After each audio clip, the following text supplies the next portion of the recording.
This is a Uranus and Aries manifestation. And this is the manifestation, another manifestation of the work of George Antheil and Hedy Lamarr, who we talked about early in the show.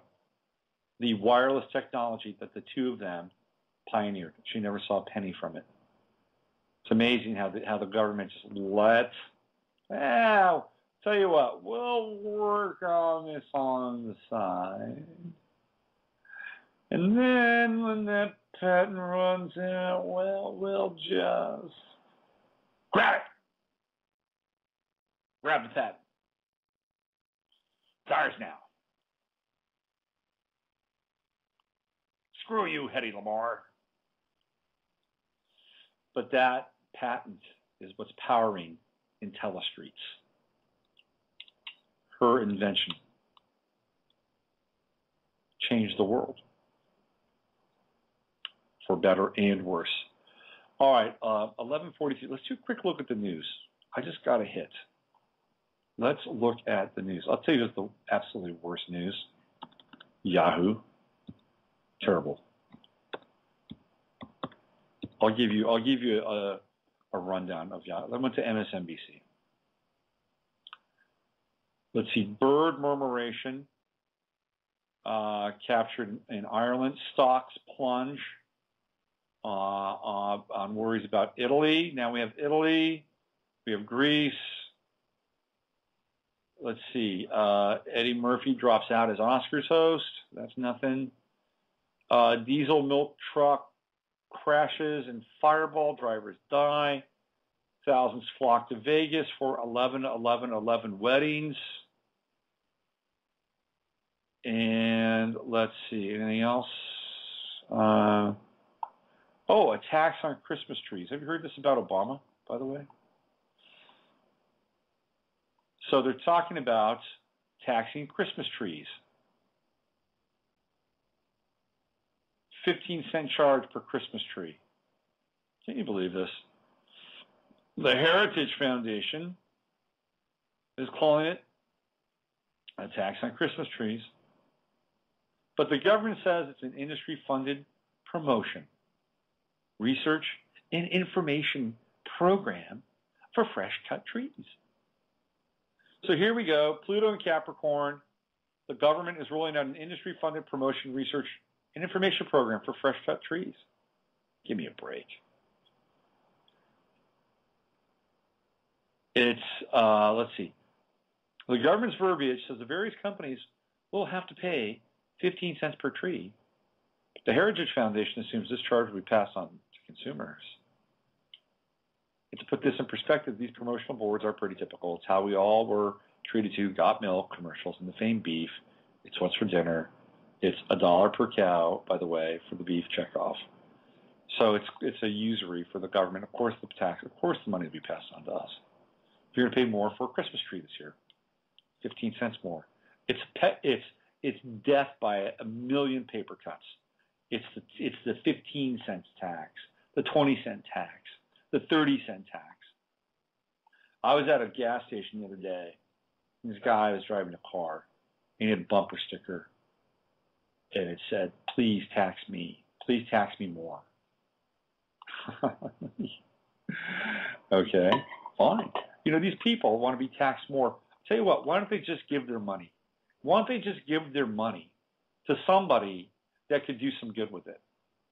Instead of giving it to the government, you know, the extra tax money, so that we can make more depleted uranium and scatter it all over the world. Why don't you give your money to somebody who might actually be able to profit from it and do something with it?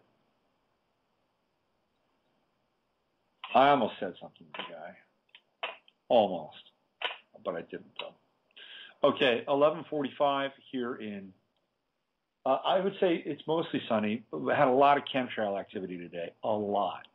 Woke up this morning, chemtrails everywhere, and they've gotten lower. They're dropping these things lower. You know, the drippy, oozy, webby chemtrails, they're much lower now. So I think what they've done is they've They've perfected the solution for this season.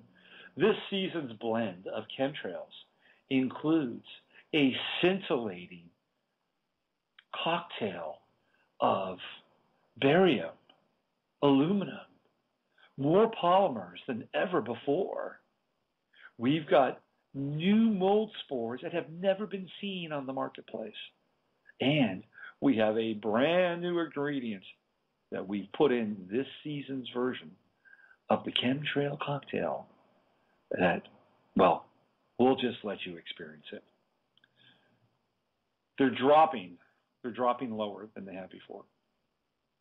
You know what I should do? I should do some fake commercials. I'm going to do that. I'm going to do some fake commercials for chemtrails. I'll do some fake nasty commercials. I'll play them on the show. That'll keep me occupied. All right. It's 11:48, and I'm gonna blow this popsicle stand. I want to thank everybody for calling in. Not a lot of call-ins today, but you know what I liked about today's show? Familiar faces. Familiar faces. In industry parlance, I've got return customers. That's good. That's good. Brand loyalty. I've got brand loyalty. It is 11:48, and you've been listening to Navigating the Astrological Matrix. I've been your guide. I've been your tour bus guide. And yes, I am feeling a bit more balanced today. Thank you. I was having a rough time that day. So if you haven't been to the chat room, go in there, hang out. Check out my good friend Vaj's show, the Twin Flame Confirmer Men's Forum. Go listen to her shows on Blog Talk. She's a wise woman. A lot of insight, a lot of wisdom. And other than that, that's about it. And you know the drill. Use your head to discern what's real, your heart to stay open to what's possible. I'm going to go out with, how about a little Jim Morrison today, a little Lizard King, in honor of Sagittarius. I'll see you on Friday with the Friday Forecast. All right. Hey, listen, man. Listen, man. I don't know how many of you people believe in astrology. Yeah, that's right, baby. I am a Sagittarius, the most philosophical of all the signs.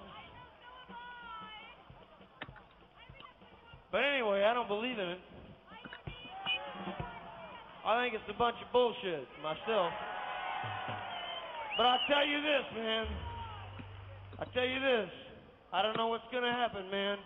But I want to have my kicks before the whole shithouse goes up in flames. All right.